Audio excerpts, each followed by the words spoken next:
कर्मचारी पेंशन को देने के लिए कुछ नहीं आपके पास। बाकी आप जो लुटा रहे हैं, आप लुटा रहे हैं पैसा दूसरी जगह, पर सिर्फ कर्मचारी पेंशन को नहीं देना है। अब आप देखिए कि हिमकेयर बंद कर दी। ये क्या दुश्मनी आप मोल ले रहे हैं कर्मचारी और पेंशनों से। जो लोग अपना कर्मचारी पेंशन प्राइवेट गलत ले रहे हैं, आप बताइए कि सरकारी हॉस्पिटल में इलाज करिए। सरकारी हॉस्पिटल में इलाज कहाँ से करें? 18 महीनों में तो आपने मेडिकल रिवर्समेंट का 1 पैसा नहीं दिया, तो बताइए आप, पैसा आपके पास है नहीं है, उधर से आप जो बंद कर रहे हैं। ये बंद क्यों की हिमकेयर? क्योंकि कर्मचारी और पेंशनों को आप कुचलना चाहते हैं। पर मैं आपको एक बात बताना चाहता हूं, पिछला इतिहास देखो, जिस भी सरकार ने अगर कर्मचारी और पेंशनों को कुचलने का प्रयास किया, बिछा दिया सड़क पे, उतार दिया कुर्सी से। आप ये कहते हैं कि मैं तो 40 हो गए, 40 एमएलए हो गए मेरे पास, कब 4 रह जाएंगे आपके पास है? आज इलेक्शन करा दो, 4 से 5वां नहीं होगा जीतेगा, 4 एमएलए रह जाएंगे आपके पास। हालत इस वक्त इस प्रदेश की इस वक्त इतनी खराब है कि आपका नाम ही नहीं सुनना चाहते कि आपने बेड़ा गर्क कर दिया सरकार का। व्यवस्था परिवर्तन काय का व्यवस्था परिवर्तन है? बताइए आप मुझे ये बताइए, प्रदेश की जनता को बताइए, 70 लाख जनता को बताइए। जो भारतीय जनता पार्टी की सरकार में जयराम ठाकुर ने, जो आप देखिए पिछले 5 सालों में जो स्कूल, कॉलेज, अस्पताल, पटवार खाने, तहसील 1000 वो बंद कर दी आपने। क्या जरूरत थी वो बंद करने की? जब सुविधा थी प्रदेश की जनता को तो मिल रहा था, तो आपने वो क्यों बंद कर दी? व्यवस्था परिवर्तन जी, ये किस बात, कैसा व्यवस्था परिवर्तन है ये? आप बताइए। आज हालत ये, आप देखिए कि अभी 99 स्कूल फिर आपने बंद कर दिए, प्राइमरी स्कूल। जो छोटे छोटे बच्चे हैं कहाँ जाएंगे 3-3, 4-4 किलोमीटर? आप बताओ आप। मैं तो आपसे ये पूछना चाहता हूँ कि बताइए आप, ये कारण क्या बना इसको बंद करने का है जी? तो ये भी आप फिर व्यवस्था परिवर्तन। मुझे तो आपका ये व्यवस्था परिवर्तन ही समझ नहीं आ रहा। मैंने भी डॉक्टर परमार से लेकर आज तक सारे मुख्यमंत्रियों के साथ ही रहा, परंतु आपका कुछ दिमाग फिर गया है, आपको कुछ पता ही नहीं चल रहा है जी? तो मैं तो आपसे ये कहना चाह रहा हूँ, 15 अगस्त को अगर आपने ये घोषणा नहीं की तो 16 अगस्त के बाद आपने ये देखना कि प्रदेश के अंदर क्या हालात होंगे। आप ये ना सोचो कि गोपाल दास वर्मा अकेले प्रेस कॉन्फ्रेंस कर रहा है। मुझे हजारों कर्मचारियों के फ़ोन आते हैं, हजारों पेंशनों के फ़ोन आते हैं कि आप ठीक बोलते हैं। मैं कोई अपने लिए थोड़ी मांग रहा हूँ, मैं कर्मचारी और पेंशनों के लिए मांग रहा हूँ, उनके लिए लड़ रहा हूँ, मैं उनके लिए लड़ाई लड़ रहा हूँ मैं, और मैं लड़ूंगा लड़ाई। और मेरे संपर्क में पूरे प्रदेश में जो है मतलब कर्मचारी और पेंशनर है। आप पैसा नहीं मिल रहा, अरे कहाँ डाला आपने पैसा? 28,100 करोड़ आपने ले आए पैसा, वो कहाँ डाला? किसको दिया आपने?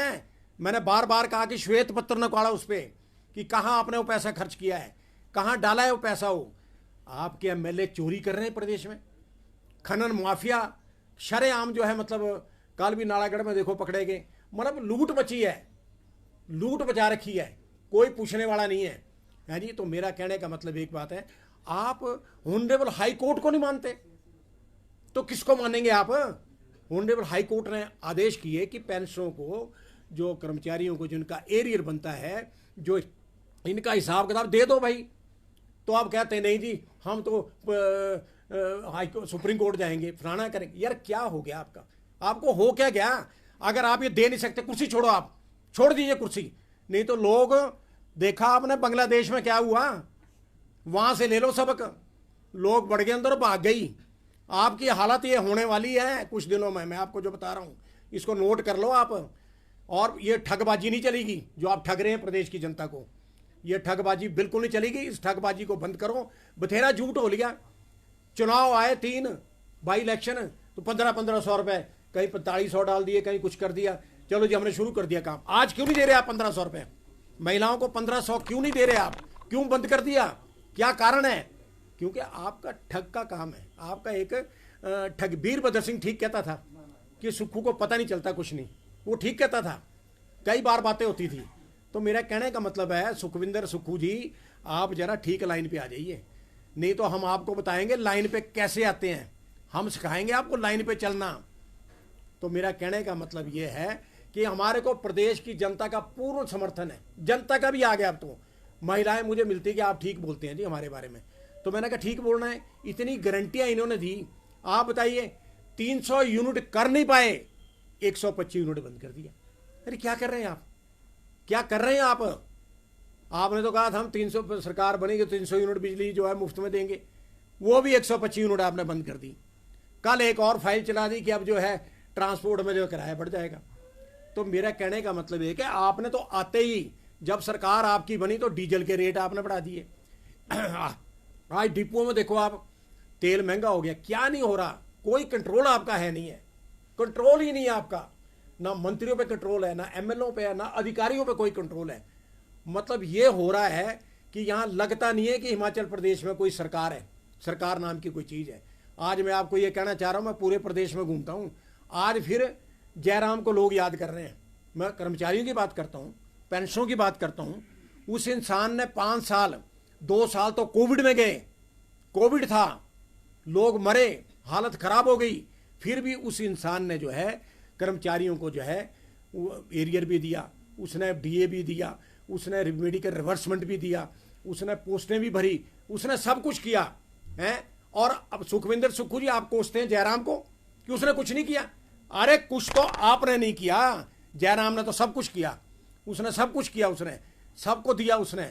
और मैं आप ये कह रहा हूँ कि उसकी जो सारी स्कीमें आप बंद कर रहे हैं, आप तो वाई आपको तो लोग जूते मारेंगे बाहर। मैं आपको कह रहा हूँ, आपको ये मैं कह रहा हूँ, ये मैंने कह दिया आज कि 16 के बाद आपने हालात देखना आपने। मैं ऐसे नहीं हूँ, मैं 70 साल हो गए मुझे, और हम मुख्यमंत्री के साथ ही रहे।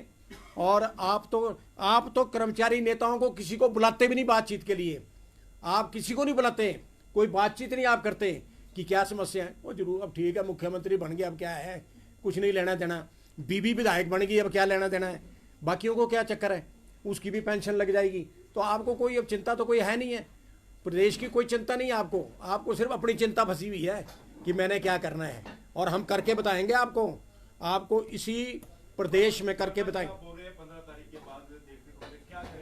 हम 16 को अनाउंस करेंगे, यही संघर्ष करेंगे ना ऐलान है। अब संघर्ष सर कई प्रकार के नहीं, वो तो आप ऐसा, लोग तो सड़कों पर उतर रहे हैं, लोग तो उतर रहे हैं सड़कों पर, ट्रांसपोर्ट के देखो लोग निकल रहे हैं, इलेक्ट्रिसिटी बोर्ड के निकल रहे हैं, दूसरे निकल रहे हैं।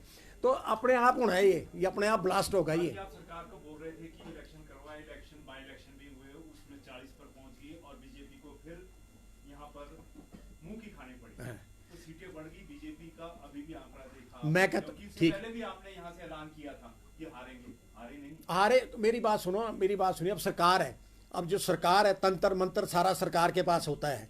देखिए ना, जो कई चलता है सारा। लोकसभा में तो चारों खाने चित्त हो गए, है नहीं, और जो बाई इलेक्शन हुए तो उसमें बाई इलेक्शन में तो सारा सरकारी तंत्र भी चला। अब मैं तो आज भी ये कह रहा हूँ, आज अगर विधानसभा के चुनाव होंगे तो ये 4 से 5 नहीं हो सकते। इतनी हालत आज प्रदेश की खराब है, कोई वर्ग इनसे खुश नहीं है, कोई वर्ग खुश नहीं है। किसी को आप बता दोगे कोई खुश होगा? मैं कहता हूँ कि आप ये जो पत्रकार, आप पत्रकार लोग भाई है, आप बताइए कि आप लोग भी खुश नहीं है। मैं ये कह रहा हूँ इसलिए कि कोई खुश नहीं है इनसे, कोई खुश नहीं है।